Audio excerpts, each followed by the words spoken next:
for Spring Grove, and my friend and colleague, Kara Wojcik from Southeastern School District is here.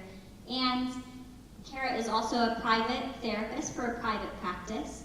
Between the two of us, we have a bit of experience with working with youth, and both of our passions is to increase mental health awareness within our community.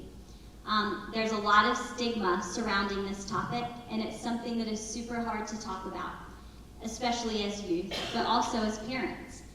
Our hope here is to help continue the conversation, to talk about some of the trends that we've seen both in Kara's private practice, both of our school work with students, and to kind of show and talk about the trends and what conversations we have had with our youth.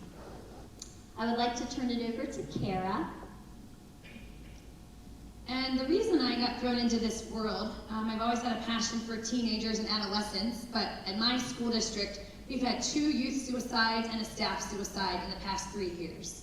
And over the weekend, there were 2 youth suicides in York County, a 7th grader and a 9th grader. And we can't ignore that. We have to talk about that. And there is this fear that if we talk about suicide, then our kids are going to do it. Here's the thing, they're doing it, we've got to start talking. That is a big false lie.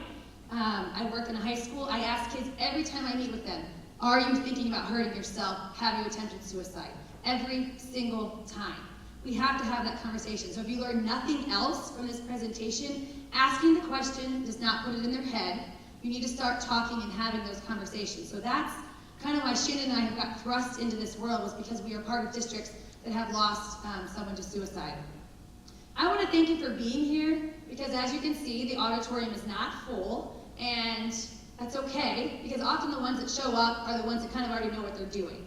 So thank you for being here. Thank you for wanting to be in your kid's life. Thank you for wanting to learn more. We're not surprised that people aren't always here, because it's one of those topics that you don't always want to hear about, or you don't really want to maybe acknowledge or even hear the things about it. So I want to thank you for being here. The parenting manual. So if you go home and you open up your parenting manual, how many pages are full? None, right? We talk about that. There's a driver's manual, there's all these manuals. Your parenting manual is blank. So you're handed this child, and then you have to, all these decisions you have to make, and then social media gets thrown into it, and parents are, how do we know what to do, right? And so, I don't know about you, probably you didn't have cell phones when you were growing up. We didn't have cell phones. This social media is a game changer, right? And you have no control over what your kids are doing. So, give yourself grace. Know that you're not necessarily messing your children up. Know that your children will be fine. Even though the suicide rates are increasing, a lot more kids are doing okay, right? Just like with school shootings, everyone's getting really, really nervous about school shootings. I tell my kids at school, you're more likely to get bit by a shark than have a school shooter come, right? The trend is, oh my gosh, everyone's gonna die by suicide. That's not true. We're still producing a lot of great adolescents that are going in and being very functional people. So know that. Yes, it's good to have the talk, but know that you're doing a lot more good than bad, and you're not necessarily messing your kids up. And hopefully we can just talk to you today about some things that conversations we're having with youth, and things that we're noticing. So as Kara said, our young people are faced with many stressors. She already addressed social media has really added to it. And I mentioned earlier, social media is not an evil. It is a double-edged sword. Certainly a lot of good has come from social media. However, when we have an individual who is not in a good place mentally, who is not in a good place emotionally, and they are getting on social media and comparing themselves to other people's perfect lives, seemingly perfect lives, it can send them into a bad place, or it could exacerbate maybe some things are already going on with them. So, just in general, think back to when you were young. We had the difficulty of figuring out relationships, that challenge. It's fun, it's hard, it's stressful. Who am I friends with today? Who's my boyfriend, girlfriend tomorrow? Am I gonna go to homecoming? I already have a dress, but I'm not sure. Am I gonna have a date? Who am I gonna sit with at lunch? Wow, should I take that AP class? oh my gosh, what's mom gonna think if I don't do well on the SATs and get into that college that she is hoping for? I have a list of stressors, and it doesn't even cover half of it. There's fear, as Kara mentioned, within our society in general.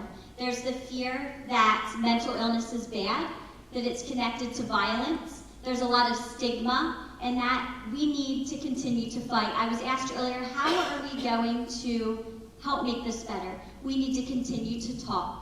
We need to continue to express to our children and to our parents and to our guardians and to our teachers and to our administrators, and continue to tell ourselves that there is hope. There is absolutely hope. And there's going to be setbacks. There's going to be ups and downs, and that's okay. We can face it. We can get better. We might not be able to do it ourselves, especially as young people. We might have to reach out to the school social worker. We might have to reach out to the counselor. We might have to go to our friend's best friend because we don't feel comfortable going to our own mother. And that is okay. And the biggest message tonight, again, and we will probably say it over and over, and you will probably get sick of hearing it, will be redundant, but is to reach out and to know that it is okay to not be okay. And there is absolutely hope out there.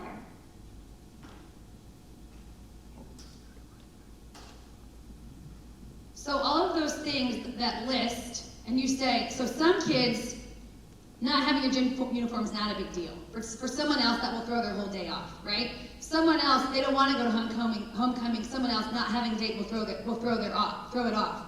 And I'll have parents say to me, Kara, I raised 2 kids and they were fine, and this 3rd kid, they're struggling, and their anxiety is higher, and I'm not doing anything different. And for me, I always go to this. What is the inner dialogue under the struggle? What are they saying to themselves about the struggle, okay? So we live in a world of not good enough. You're only good enough. I'll say to my kids, and every kid I meet with, I say, hey, are you good enough? And they say, if I ace the test, if I make the goal, if I get into the college. See, our worth, our internal worth is based on external things. That is a problem. I want you to know that you're good enough because you're a good person, not because of social media, not because of expectations. And I tell my kids all the time, I want you to fail. And they're like, ooh, that's so mean. I said, I want you to fail the test, I don't want you to get the part in the play, and I don't want you to get the scholarship. And I definitely don't want you to pick a college based on a sport, because they're going to tell you whatever they want, right? That's a whole other conversation. But we live in a world of not good enoughs. And then I'll say to these girls, ask your mom, is your mom good enough? What messages does your mom say when she looks into the mirror? There's powerful things going on in that world. So think of that. Are you putting pressure on your kids for their external achievements? I'm not saying we shouldn't praise our kids, but is every message saying, I am proud of you after they scored the goal. I am proud of you because of your ACT score. Or, I'm proud of you because you're a good person. I'm proud of you because you stood up for someone. Do you see the difference? You've got to make sure that you're building up that internal stuff, because when that external world comes crashing down, it's a problem. We have kids going to colleges with more psychotic events than they've ever had before. I work with a psychiatrist, and she works at Dickinson College, and she said, I am amazed at the mental health issues we're seeing at the college campus. We have kids that don't know how to function, because they never struggled in high school. And we have kids texting their parents and saying, what should I have for lunch? What should I have for dinner? Mom, it's cold. I don't have my socks, right? Those are the kids that are being raised. And we need to tell our kids, it's okay. I know you can do hard things. Does that make sense? When life gets hard, I know you're going to be okay because you are good enough. So go home and ask your kids, hey, do you think you're good enough? They're going to be like, oh man, you went to that annoying presentation, right? You're all trying to get in my grill. I just want to be on social media. But we have to start having those discussions. On the next slide, I do anxiety groups at my school. I'm very blessed, and Shannon's going to start doing them here. Both our districts, Southeastern and Spring Grove, are on the forefront with mental health, which is a really good thing. And so I'm doing 6 anxiety groups a week, 5 girls and 1 guy, and we'll talk about that because that's interesting because guys actually have more anxiety than girls, but they don't want to talk about it. But anyway, he's like, let me get a shout out to that. But guys are often getting high, just being honest. Maybe not you. But I'll say to my guys, you'd rather numb the pain than talk about what's really going on. So one of the exercises that I have is I have them do this onion. So the onion is, just think of like an onion. On the outside, who am I? And then what's really going on in the core? So on the outside, I might be outgoing and smart. From the inside, I wish I had more confidence. On the outside, I might be happy, but on the inside, I only want what's best for everyone else. That's so many of our girls. I only want what's best for everyone else. Or I just want to be loved. And so when I do presentations to my teachers at my school, I say, often we use sarcasm with our kids, because that's a really great thing, and that's why I like working at a high school. Some kids can't handle that, right? So sometimes dads have a hard time in relationships with their daughters, and they kind of use sarcasm. And if my core belief, my core thoughts are that I'm not good enough, or I wish I had more confidence, or others matter more than me, do you see where there's a problem? So sometimes you're only getting that outside onion layer. And I'll say to these kids, how many of you, your parents, really, really know what's going on? 3 out of 10 kids. And these are not the kids that are maybe on your high risk assessment. 3 out of 10 kids say their parents really know what's going on in their life. So think about that. Do I know what my kids' onion layers are, and what would they say about them? So for me, I've been doing a lot of reading. I kind of get obsessed about this world. My brother will say to me, are you reading another suicide book? And I probably would say yes, which is kind of weird, but I think we have to dive into this world. So I read a book about optimistic explanatory style versus pessimistic. So think about which one of these is your kid, go ahead, Shannon, and think about which one of these is you, okay? So we know that bad things are gonna happen, right? So, not me. So the external one would say, life events stem from external circumstances, not from my individual traits. So life's gonna be hard, not because I'm a bad person, okay? That's the healthy response. Causes are temporary and likely to change. Only a limited part of my life is affected. That's where we want kids to get. But the pessimist says, the problem is with me, not the situation. Core belief, right? I am the problem. I'm not good enough. What's wrong with me? Causes are permanent and unlikely to change. Every aspect of my life is affected. So if you have a kid that gets a bad grade and comes home and says, I'm never going to get into college, I might as well drop out of that AP class, everything is bad. That catastrophizing, right? One bad thing happens and that predicts that everything's going to be bad. Start keying into how your kids are talking about their setbacks and their failures, and key into your response about that. So then, here's another example. A bad grade on an exam. So the healthy person would say, math has always been a challenge, not everything math, that was a tough test. What is the negative person going to say? I suck at school, no matter what I do, I'm never smart enough, I always fail, right? And then an example is on the field. That goalie was really good. It was a rough game. But fortunately, a lot of other things are going well in my life. As opposed to, I can't score this year, everyone is going to think I'm a loser, maybe I'm not good enough. We see that all the time. So the way that your kid handles setbacks and failures will predict a lot about their success in the future. And you might say, oh my gosh, my kid is a senior, is it too late? It's never too late. But again, what is your response to their failure? I'm really, really worried about perfectionist girls. That's a high priority for me for the suicide prevention. And we'll talk about that later, but some of those perfectionists cannot make a mistake, and that's not always on you. Parents will say to me, Kara, I am not putting that pressure on them. That's coming from themselves. But that's an area that I'm really concerned about. And Kara mentioned, what is the message that you are giving them about their struggle? Oftentimes, our kids tell us something and we say, not that big of a deal. And actually, Kara and I are going to kind of act it out a little bit right now. I am a young lady, and Kara is my mom. Hard to believe, I know. Where's your bricks? I have them.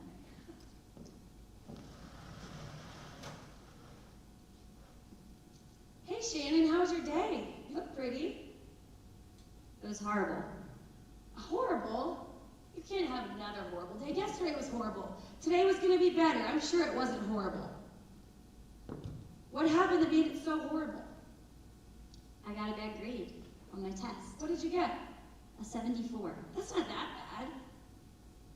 Listen, we don't care if you're the valedictorian. You don't need to always get good grades.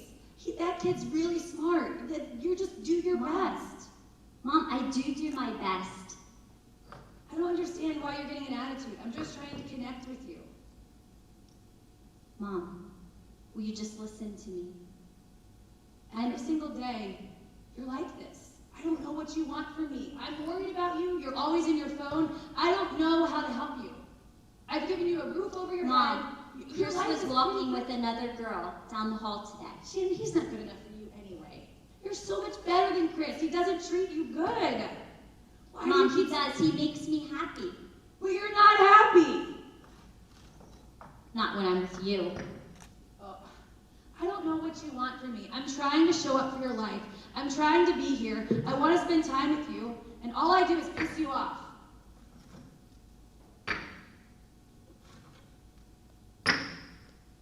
This is why sometimes I like to spend time with your brother, because he appreciates me.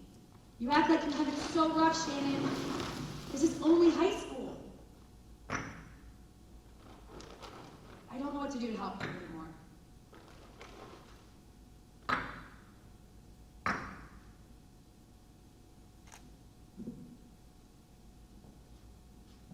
What just happened? And please respond. Were you at our house this afternoon? We're talking to your daughters. Yeah. You built the wall. You blocked her out. We built the wall. I was not listening anymore.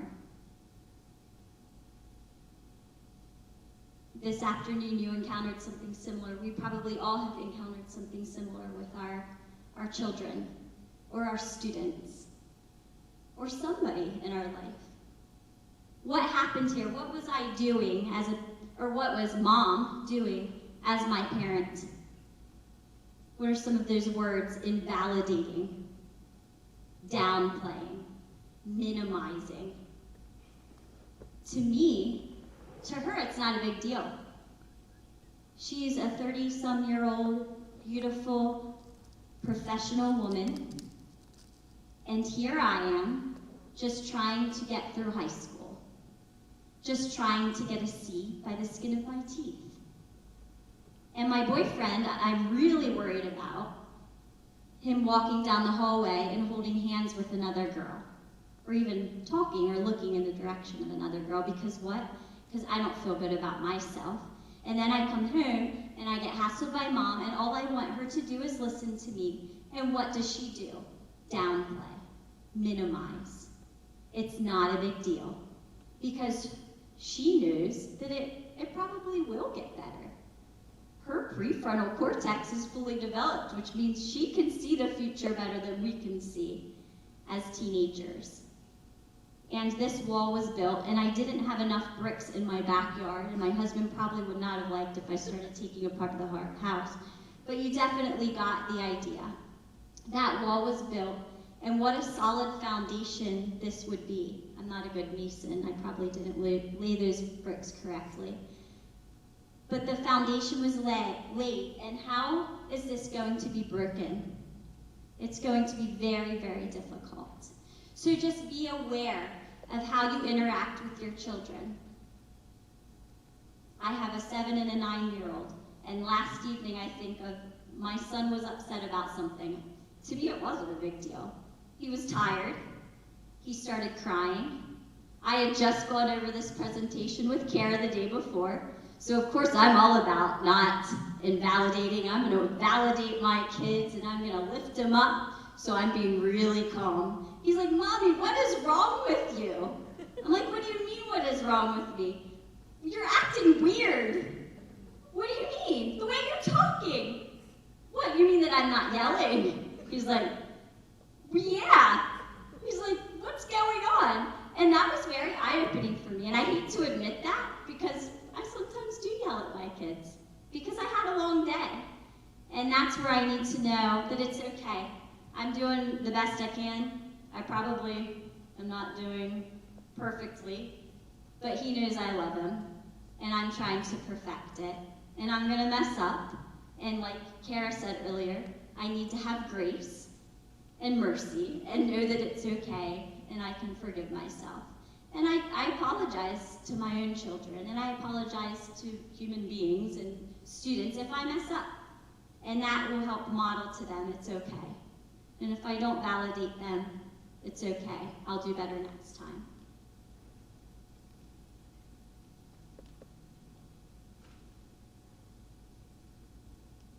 Some warning signs. Wow, this is just kind of a blur. For mental illness, there are so many warning signs. There was a question earlier, how do you know? What are some of the warning signs that maybe there is an emerging mental illness or that maybe there's a mental health crisis? Well, the biggest thing that I want you to take away is your child is individual. You are the expert on your child. You are, not me, not Kara, not Dr. Cuglieri, not Mrs. Schmoyer, not Mr. Bischoff or Mrs. Mummert, not Mrs. Cernovic. We might know a lot about them, but you are the expert, okay? And so when you start to see change in your child, you need to pay attention. You need to notice. And if you're concerned, especially if it's drastic change, personality change, maybe they're doing things they never did before, they're quitting a sport or an activity, open conversation with them. Honey, I'm concerned about you. What's going on? Mom, I don't want to talk about it. And you very well could get that. But if it continues, reaching out to the social worker, reaching out to the counselor, reaching out to the administrators or to the teachers or the coaches, whoever is in their life and might see them, any setting, start reaching out and asking questions. And if there are some of these signs going on, especially across settings, there might be a problem. Let's be honest, kids are going to experiment. Kids might try drugs or alcohol. I'm not saying that's okay, but it is part of normal adolescent development to be curious, okay? Not every person, don't get that wrong, not every person does that. But it's not always completely alarming to us because our feelings aren't attached to it, but of course as parents it can be very alarming. Is this becoming a problem? Is this becoming a binge drinking problem, that they're putting themselves completely into this lifestyle, completely drowning things out? Are they talking about suicide or harm? Are they starting to self-harm, maybe cutting themselves? Or maybe you notice they've lost some weight, or they cut their hair suddenly. Again, it's hard to know, which Kara's going to talk a little bit about that. How do you differentiate between what could potentially be a mental illness and what could be normal adolescent development? Okay? Sometimes mood changes. Again, there's those hormones, but if you're seeing these mood changes over the course of time, you're seeing for 2 weeks, your child just can't even smile, is constantly negative and down, something might be wrong. Or if they're withdrawn, something might be wrong. And again, communication is key.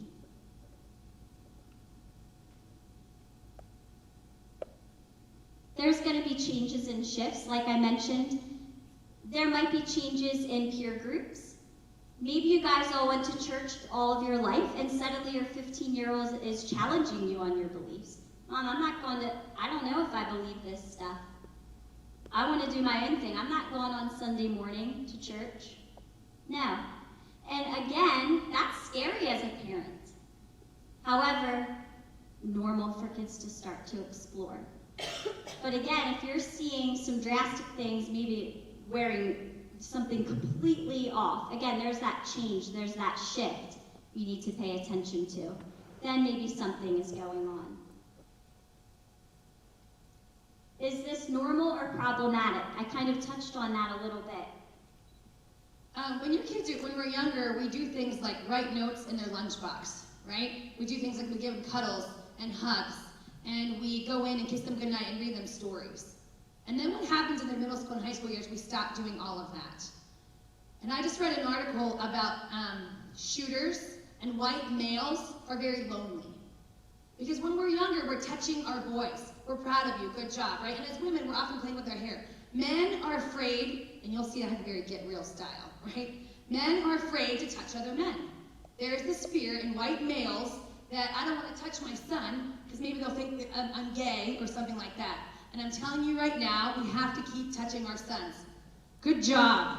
I'm proud of you. Giving them hugs. That is something that is happening, and as we continue to see these shifts in school shootings, which are often white males, One reporter said that, which I thought was really interesting. We give all this support and all this love when they're younger, and then because they're pushing us away, our ego says, well, they don't want me around. Clearly, they're going to choose everybody else, so I'm going to step away. That's your ego. That's what they're telling you. That's what they're showing you. That's not what they're telling you, right? So the question is this normal or problematic? If they're being rude to you, that's normal. If they're being ungrateful, that's normal. If they're not thanking you, that's normal, okay? Is it okay? Absolutely not. And respect has to be earned. And that's why I have trouble with some of my, when I'm doing family therapy, and some of my dads will say to me, I just need you to know that I'm the dad, and they need to know that I'm the dad, and they're the kid, and they will respect me. And I say, how's that working for you? Because you probably wouldn't be here if it wasn't. And I absolutely believe that respect has to be earned. Now, that doesn't mean it's okay if your kid, they'll say, oh, so it's okay for my kid to cuss me out? It's okay for my kid to run away? It's okay. No. I'm very big on choices and consequences. Love and logic is kind of what I teach in my practice, and we'll talk about boundaries later. Another thing is, if your kid is in their room a lot, don't take their door off. Would you want your door off? Right? That's a privacy thing. Now you'll say, Kara, my kid is a cutter and I don't trust them. I understand that, but taking the door off is saying right away, that's just going to make them mad, and then there's no privacy at all. Another thing is, what was it? I just lost it. I can't think of it. I'll come back to it. Oh, if your kid is an introvert, when they're at school and they're on all day, if you're an introvert, you understand, how do you recharge? Alone, without people, right? So your kiddo comes home and they go right to their room. So you think, and I don't blame you, my kid's depressed, my kid is isolating, there's something wrong. And my kids will say to me that I talk to, I just need to be away. I just want to be away. That's how I recharge. Introverts recharge without people. Extroverts want to be around people. So don't take that personal. Now, there has to be expectations. You will sit at the dinner table for dinner. You will not bring your cell phone. None of us will have cell phones. We will have dinner together, right?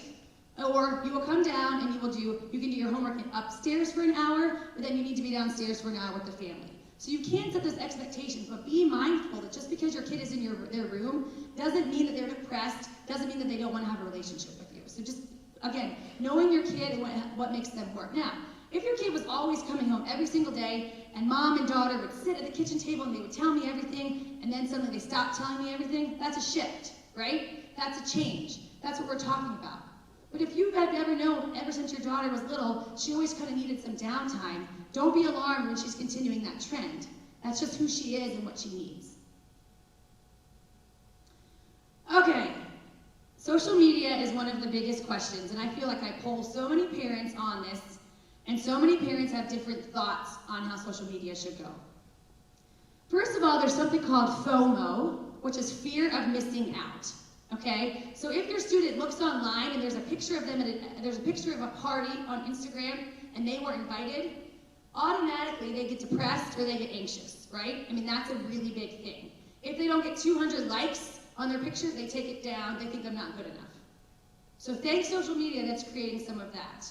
So my thoughts on social media, and again, you're the expert in your kid. If you trust your kid, if your kid is making good choices and everything feels okay, I don't feel that you need to go through your kid's phone every single day.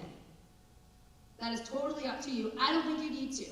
I have kids that say, my parents make me turn on my phone at 9 o'clock every single night. They go through every single text, and then they comment on everything I've done.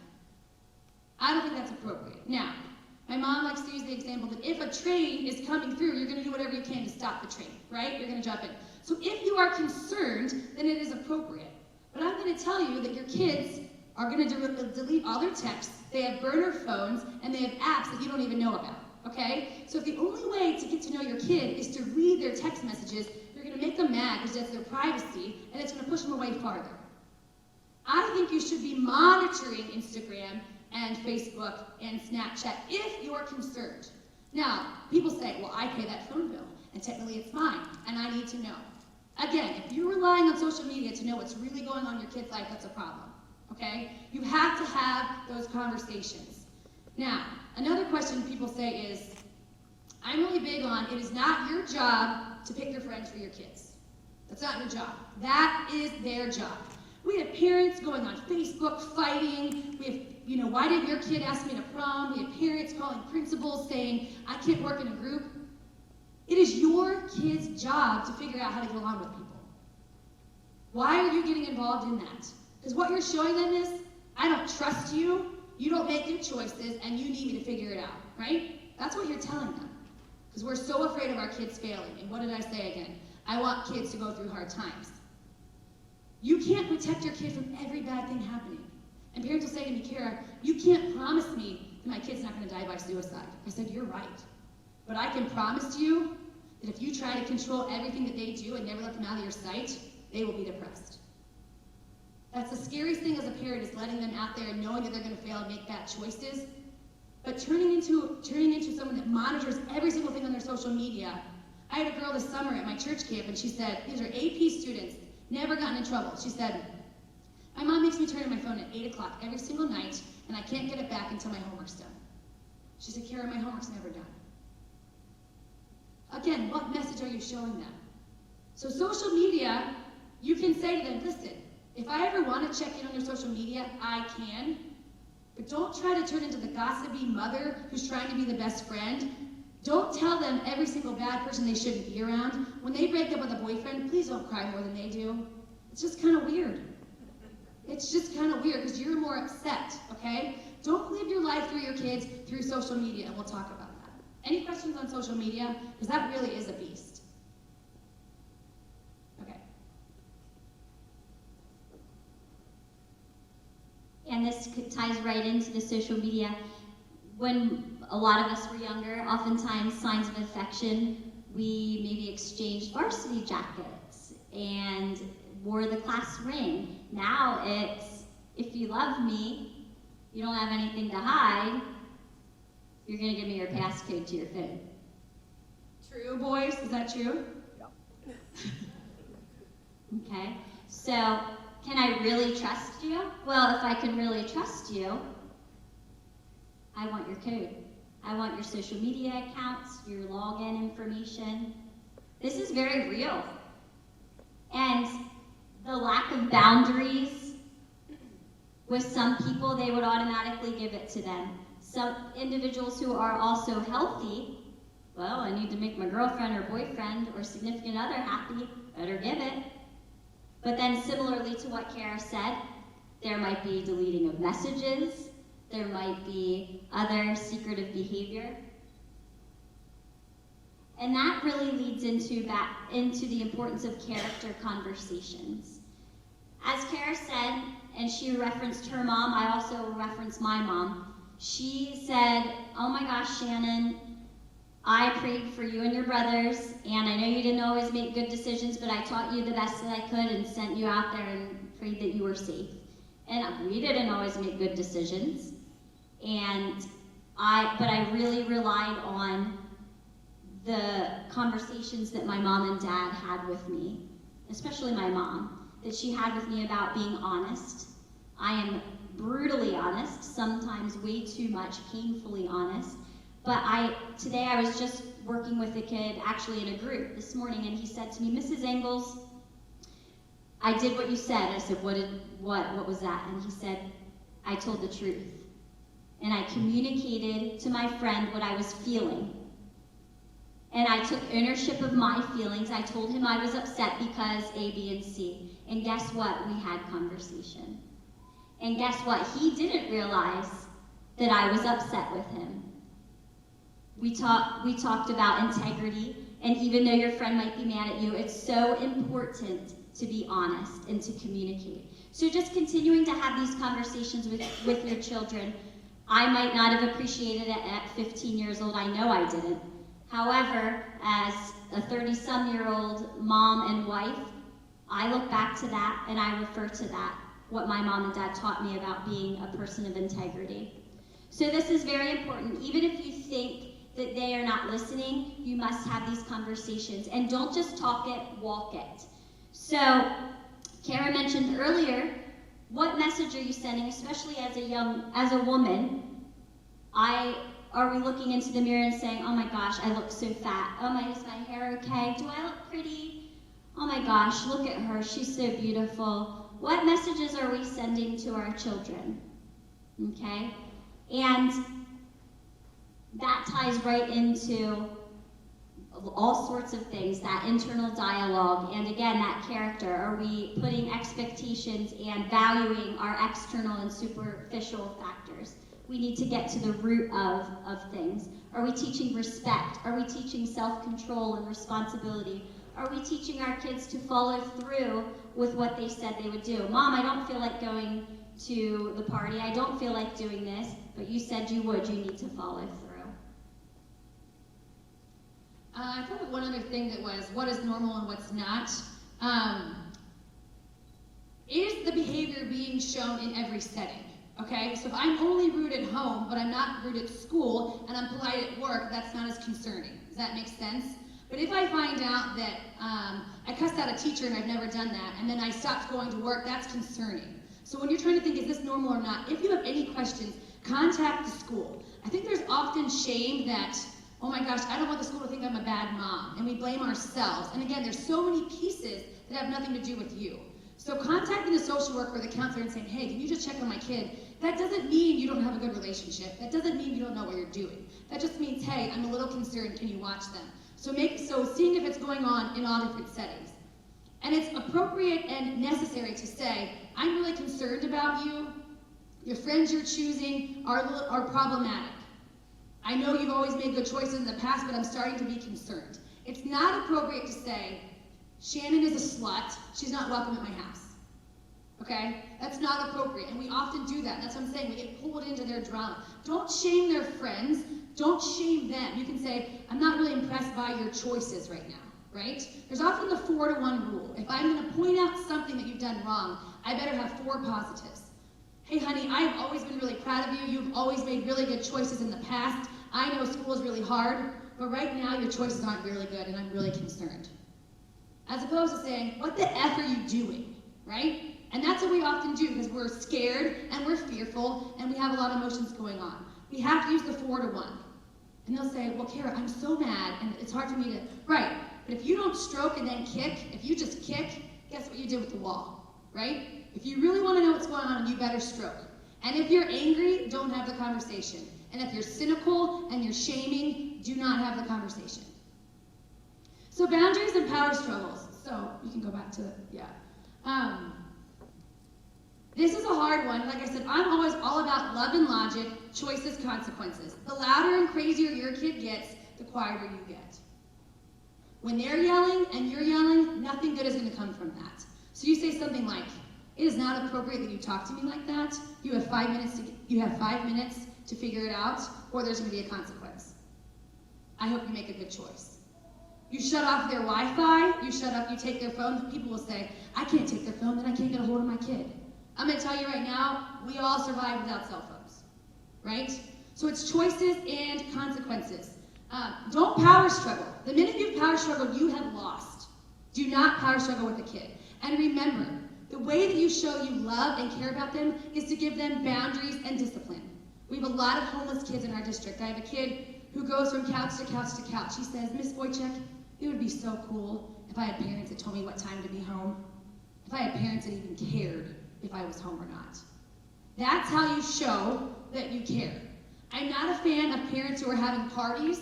I'm not a fan of parents who are handing out condoms. I'm not a fan of parents who are taking the keys. I'm not a fan of that. If you're doing that, that's okay. I'm just not a fan of that because it may feel like it's cool, but it's not cool to the kid, right? Nobody wants the parent that's trying to be the friend. Just like nobody wants the teacher that doesn't have discipline in their classrooms. Kids will say to me, man, those new teachers, they have no classroom discipline, and it stresses them out, right? When you set boundaries and guidelines, it makes them feel good. But don't take it personal when they make bad choices. You are not affected by their choices. You could say, that is not true, Kara. But you can't be. Those are their choices. The next slide was talking about helicopter and lawnmower parents. So we know what helicopter parents are, right? The hoverers need everything to be perfect.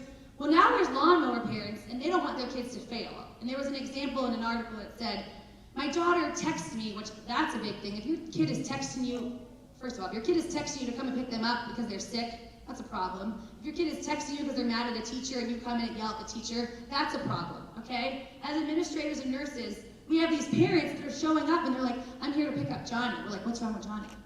They're like, he's sick. So I go and talk to Johnny. Johnny's missed 60 days of school because every time he doesn't feel good, his mom comes and picks him up. That's a problem. I would love a school without cell phones, but I won't get on that soapbox. But anyway, so a lawnmower parent is a parent who, a daughter was thirsty, so she texted her dad and said, can you bring in my water bottle? Guess what the dad did? Brought in the water bottle. My kid's thirsty. Now, a healthy parent should say, I know there's a lot of water fountains. My tax money goes to that water. You could use that. But we have this fear of our kids failing, and we're trying to live our lives through them. Because if they fail, then I've messed up. That's ego. If they fail, then I'm a bad parent.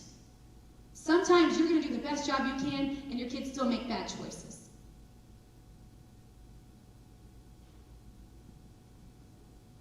I love this quote, and I'm actually, if you could click on the video.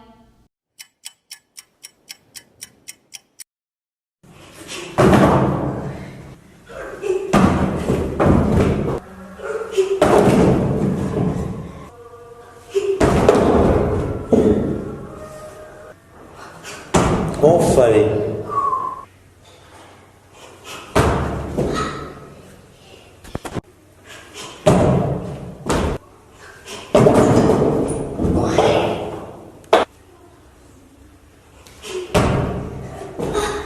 이거는 미준이야. 하고 드린 거지, 맞지? 오케이. 뭐로?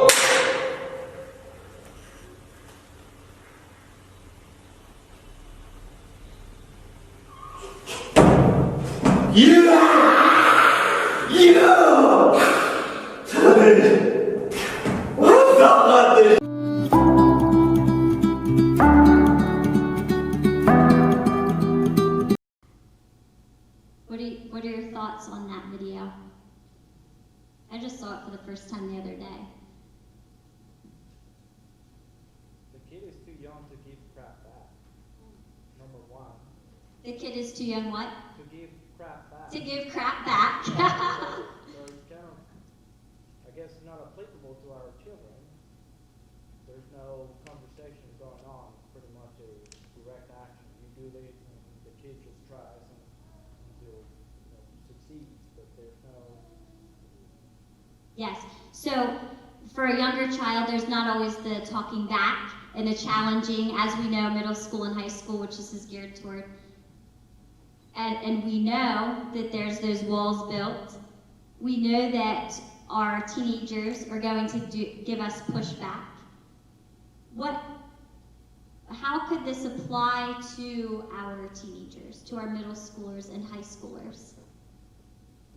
So the stool was about this high. That girl was about this high, okay? Again, as a mom and even as a social worker and a human being, I want that child to be able to jump onto that stool.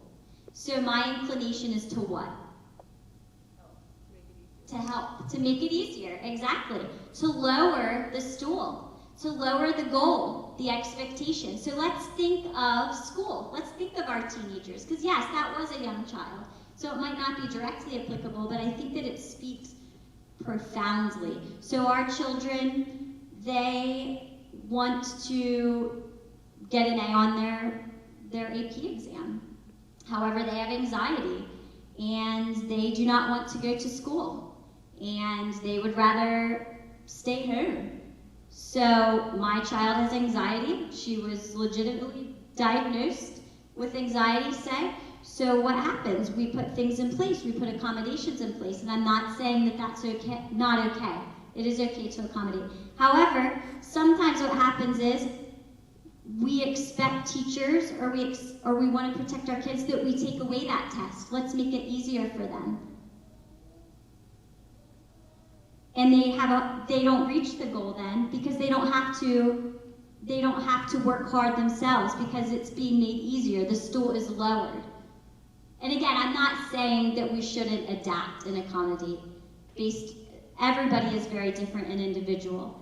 However, if that child on this video was not able to jump and reach that high goal, and didn't have the encouragement of a wonderful parent, encouraging them, not making it easier for them, but encouraging them Again, going back to the beginning, you can do this. This is going to be hard. There are going to be setbacks, but you need to try over and over and over. And I will be here the whole time cheering you on. And it is okay if you fall, because you will fall. But I will be there to help you get back up. And you will get there, and if you don't, that is okay too. And if that child wouldn't have been able to reach that goal, would there have been that celebration at the end? No, not as much. It wouldn't have been as impactful if they wouldn't have reached it on their own. Anxiety, talking about anxiety. Wow, this is an epidemic. Our society is filled with anxiety. And right now I'm actually reading a book, I have it with me, that is wonderful and I recommend it. Anxious Kids, Anxious Parents. 7 Ways to Stop the Worry Cycle and Raise Courageous and Independent Children. And one of the things with anxiety is we feel uncomfortable. We don't want to do it. We feel sick. We feel nauseous. We want to avoid. Here's an example that I read in this book. A child didn't want to go to school and didn't want to ride the bus to school. So the mom, what did she do? Because of course she doesn't want her child to feel uncomfortable. She wants to help her. She drives her to school. This continues, but then what happens? They get to school, they don't want to get out of the car and go into school. And it just continues and continues, and eventually avoiding school altogether and maybe missing 60 days of school. So rather than attack it head on and taking action, which is something that we need to do with anxiety, we need to take action. We need to know that it is uncomfortable, and again, there are going to be those setbacks. We avoid, and then what happens? It gets harder, it gets worse. So again, going back to that slide in that video and thinking of anxiety, it is going to be uncomfortable. It's going to be hard, but we need to encourage our kids to keep going and to help them through that discomfort. Whoops. Right now, this week, my middle school is running a Get Real Day, so we wrote a curriculum, so we're having all of our middle schoolers go through an activity. So one of the activities is write down the worst thing that's ever been said to you. So I actually want you to go home and ask your kids this. And I said, write on a piece of a sticky note and put it on this box. And every time I do this activity, I start tearing up, and today was no different. And so I went around and I read and I said, you can write, don't worry about cuss words, don't worry what's appropriate for school, you can, write it all down. So I go around, and do you know how many have said, you are gay, you are dumb, you should effing kill yourself, the world would be better if you were not in it. You are the reason I got divorced, you cause me stress, you are not good enough. So these are the messages that our kids are hearing on a daily basis. And sometimes they're coming from family, and sometimes they're coming from friends, and sometimes they're coming from social media. And you know with yourself, when you're told something enough, you start to believe it. So the anxiety that we're having, these kids are coming to school, and we talk about they're carrying their box. This is their box. This is the box that they're carrying. And the anxiety rates are out of control. And Google has talked about the amount of times people are Googling anxiety, and at night is so high. I have a client, and he plays Fortnite 15 hours a day. And actually there was an article in USA Today that said that parents are now paying for tutors for Fortnite. So let's talk about our priorities with that. And he is afraid to go to bed because he has so much anxiety. He is in 8th grade and sleeping with his mother, which we're working on that. And I don't say that to shame. I'm saying the amount of anxiety. And he's afraid to go to the pool and hang out with his friends because he's playing Fortnite, right? It's an escape. And his mother drove him to the football game last Friday. He sat in her car, saw all the middle schoolers there, was so terrified he started convulsively shaking because he couldn't get out of the car. And I said to this dad and the mom, and I said, he has a lot of pain going on in his life. And the dad looked at me and he had tears in his eyes and he said, did I cause all of that pain? And I said, no, you didn't. But I said, you have enabled him, and the mom said, I feel sorry for him, Kara. I feel bad. We've got to stop feeling bad for your kids. You can feel sad, but not bad. Because when you feel bad, you give them a crutch and you keep them stuck. So the message has to be, again, you can do hard things. I know life is hard, but I know you can do it. I believe in you. Stop feeling bad for your kids. Their pity does not help them. You can feel sad. It's really sad when your kid goes to the lunchroom and has no one to sit with. That is heartbreaking as a parent. But if you feel bad and you say, okay, then my kid's going to eat with his favorite teacher, you've now taken away his ability to figure things out. They don't need your pity. They need to know that you can believe in them. Anxiety in guys, it's a lot cooler to be angry than anxious, right? It's a lot more cool. So guys, you're going to see they're going to be irritable. They're going to act out. They're going to skip school. That's how they're going to talk about their anxiety. Shannon's going to talk about girls. I think girls is, I'm not good enough. Guys overcompensate with I'm so good. So like, they'll say to their basketball coach, on my AAU team, I was a starter, right? Or girls will be like, oh my gosh, I feel so bad that I took her spot. Guys are like, this is my spot. Anxiety in guys is really hard to pick up on because they're not talking about it. The best thing you can do is normalize the anxiety. I had a girl last week, and she was crying, and she had all this anxiety, and no one in her family talked about it.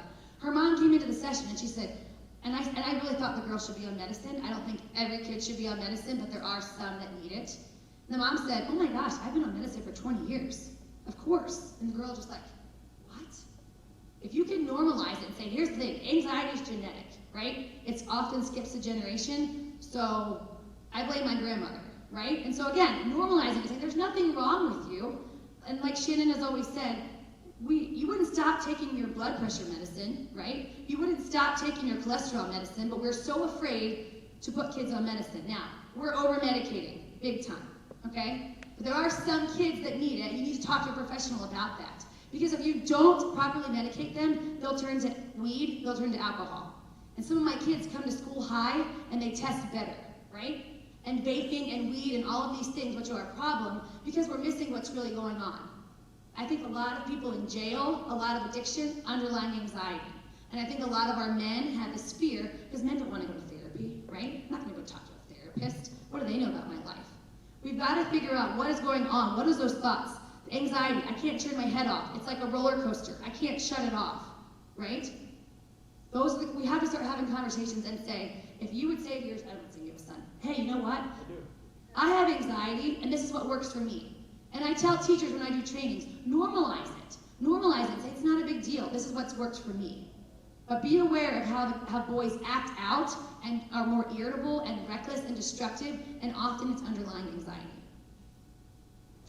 And oftentimes girls, actually 2/3, I just read this statistic in a couple of places, 2/3 of our antidepressants in America are prescribed to our young girls and females.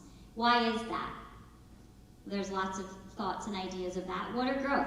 Girls are more outward, and they're going to express and talk about it and post about it. There comes that social media into play. I'm not feeling good about myself. I'm going to put my makeup on and put a provocative t-shirt on so that my cleavage is showing, and I'm going to take a selfie from this really good angle so that I can get a lot of posts and likes and whatever that makes me feel good and better about myself. Okay? So girls are more outward about it. Sometimes, and again, this is generalizing, not all girls, but a lot of girls are more outward. It's usually something that they're internalizing. They are constantly comparing themselves to others. How many times I can think of it even just as a girl walking into the room, and you compare yourself.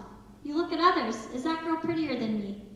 And then if there's that depression on top of it, you're internalizing it, and there's that constant inner dialogue of I'm not good enough, I'm not pretty enough, I'm not testing good enough, I'm not the best athlete. Sometimes girls show it in promiscuity, okay? And not always the case. But oftentimes girls are more external with their anxiety, and they're more likely to talk about it.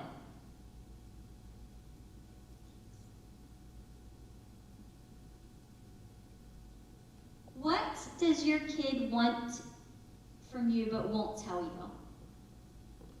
Kara and I kind of made a list of things and went back and forth. I want to spend time together. These are things, actually a kid just said to me today, I want my parent to want to spend time with me. When you set boundaries and limits, it shows that you care. I want you to get off your phone. I want you to believe me. Your opinion of me matters. Don't try to relive your life or your childhood or your high school experience through me. I make my own choices, and I'll deal with the consequences. I want you to ask how my day was. I want you to have expectations of me. I want you to know that just because I want to be alone and have space doesn't mean that I'm depressed. Parents often say, my kid won't talk to me, right? They shut me out. I've seen sometimes where there's a journal that kind of goes back and forth. Girls will probably do this more often. Leave it like at the bottom of their bed or like at the bottom of the steps and just write a note to them and ask them questions. You'll be surprised they might respond in that way, right? Or like put it in their gym bag or things like that. Just something that you can do just to keep those lines of communication open. So I asked, if I polled 100 kids and I said, how many of you like it when your parents tell you that you messed up in sports? I've never had one kid tell me, I've never had one kid tell me that, ever. Ever, ever, ever. And parents will say to me, but listen, I'm paying big money for AAU, and if they're not going to play their hardest, then I'm not going to waste that money, because I got to try and get a college scholarship. I had a star athlete probably going to Division I in my office 3 weeks ago. He didn't want to be there, but his stepmom made him come. And he said, I like school ball so much better because there's so much pressure that my dad puts on me. My dad was a soccer star to get a scholarship. It's not even fun. And I said, do you want to play college soccer? He's like, I'm like, can you tell your dad that? He's like, be aware of the pressure you're putting on. Nobody wants to hear. I reread an article and it said 2 things you could say. Looks like you're having fun out there. How did you feel about how you played? Why do we feel the need to tell them? They know that they messed up. They don't need you to point that out. So just be aware of those conversations that are happening in the car after the game. And some of the suicide warning signs that we already have gone over. Again, that change and that shift, which is dramatic in personality and mood, maybe feeling like they don't belong, that feeling of hopelessness, withdrawing from others, quitting sports or activities, of course, increased substance use, if you're seeing that, that could be a sign.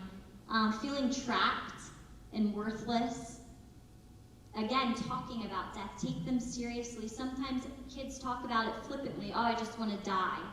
Or the invalidating, I can't do this anymore. I just would rather not be here. Take it seriously. Ask the question. It does not put the idea into their mind if they are having thoughts already of killing themselves. It's probably going to make them feel better that you asked. I've never had a student look at me weirdly and criticize me for asking something like that. And it's hard, it is scary to ask the question, are you thinking about killing yourself? It is so hard. But I encourage you, if this is something that your child has talked about or referenced or you're concerned, ask the question. And if you don't know how, reach out to one of us. I say one thing about that. There's a big difference between I don't want to live and I want to die, okay? So when I ask kids, have you thought about hurting yourself? And I tell you this, I ask them every single day. I don't want to live like this. It does not mean that they're suicidal, okay? It does not mean that we need to rush them to the hospital. I don't want to live like this means it feels too hard. I need it to get better. I can't do this, okay? So if your kid says that, that does not mean they want to die. Those who are cutters is not always an indication of someone that wants to die. Parents who yell at kids who are cutting, that's wrong. We can't do that. Okay? We need to understand cutting is an expression of pain, and we need to say, hey, it seems, that's really scary and alarming. That does not mean that they're going to die by suicide. We refer to a psychiatric hospital if they have a plan and means, okay? When I go home, I'm going to take a gun, I'm going to do this. Houses with guns, a lot more likely. That's scarier for suicide, right? If a student who is gay comes out in a family that's not supportive, 8 times as likely to attempt suicide. I think that some of these suicide facts are changing. I think that suicide is a lot more impulsive than it used to be. I don't think that kids are writing notes all the time. I don't think that they are giving away their possessions. I don't know if there's always warning signs. What I do know is in some of the boys that I've talked to, if there's a shame piece, watch out for that, okay? This kid has never gotten in trouble before and did. Maybe they're struggling with their sexuality and couldn't tell anyone. We're losing a lot of boys lately, and in my experience, there's a shame piece that's going on that if somebody really knew this, or I can't handle living life like this. Also remember this, when someone is attempting suicide, their brain is sick. It's like they're at the emergency and it's like a level 4 crisis. The things they're saying to themselves are, the world would be better without me, I am a burden, I should just die, right? So it's not a logical thing. We see these numbers rise and rise, and my heart goes out for these families because we want closure, we want to have answers, and these school districts are getting hit hard right now, and actually it's not even our school districts, the country, right? Suicide rates are on the rise. And I think we just have to keep talking and not shaming and normalizing and saying, life can be hard, but I know that you can be okay. And here's a young lady, Maddie Holleran, who you might have heard in the news a few years ago. Very high-achieving, perfectionistic young lady, beautiful young lady inside and out. And we're just going to show, she took her life, unfortunately. She went to the University of Pennsylvania, was a track star. She was also a very good soccer star, had an offer for a scholarship to Lehigh University that she declined because she thought Ivy League maybe was better. So we're just going to show a brief clip of an ESPN journalist who really dove deep into Maddie Holleran's life.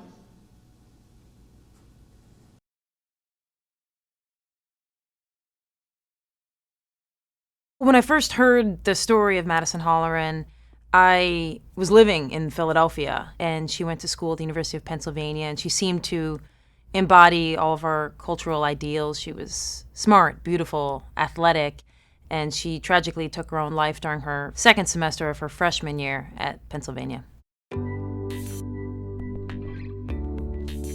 Social media played a role in Madison in that it exacerbated underlying issues.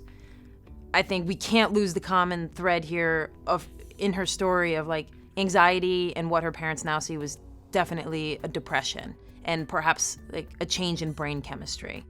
And I think social media, when she consumed it, exacerbated all of that. And today's studies support that fact that when you are struggling as a student, certainly, or any of us, and you go on social media and you see these perfect, idyllic lives, you then question why yours is so much harder.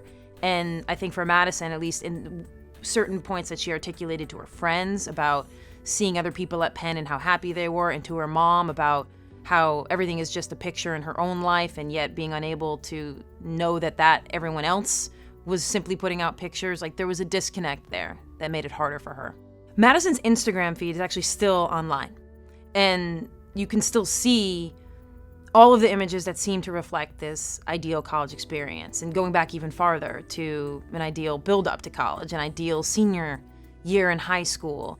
And I don't think it's that unusual. I think there's so many of us who can see themselves in Madison because most of us put out into the world the most edited, curated images of ourselves. And I don't think that's anything new in history. I think we've always edited ourselves.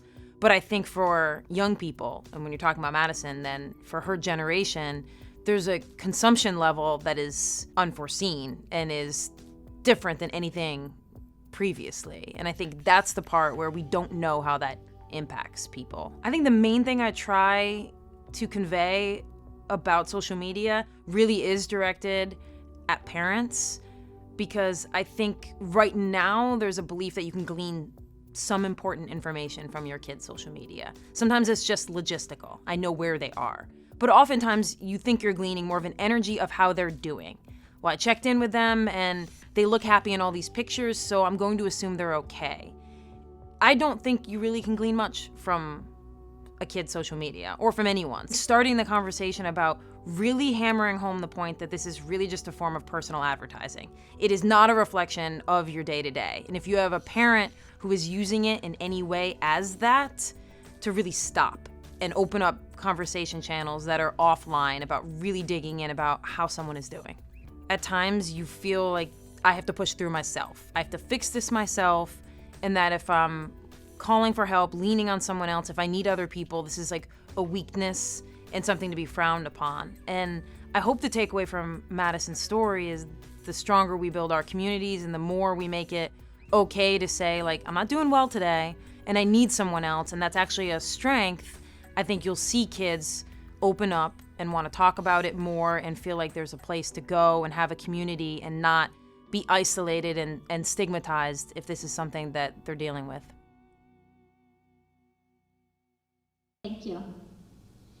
I think she said it beautifully, and the common theme throughout Kara and my conversation with you tonight is knowing your child and continuing to communicate and asking questions and reaching out and letting them know that it is okay to struggle, continuing to help destigmatize the conversation around mental illness.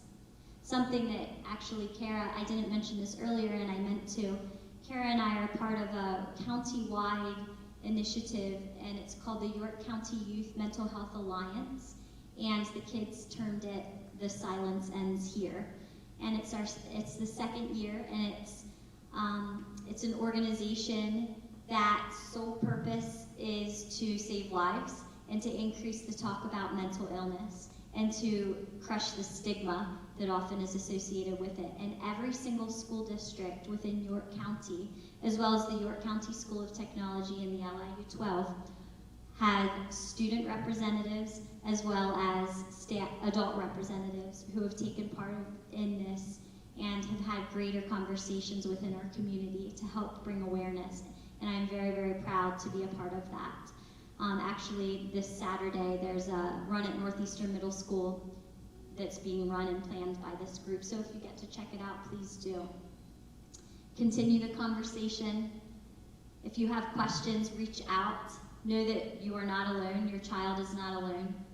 And as a community, we can do this together. It really does take a village. Thank you. Thank you.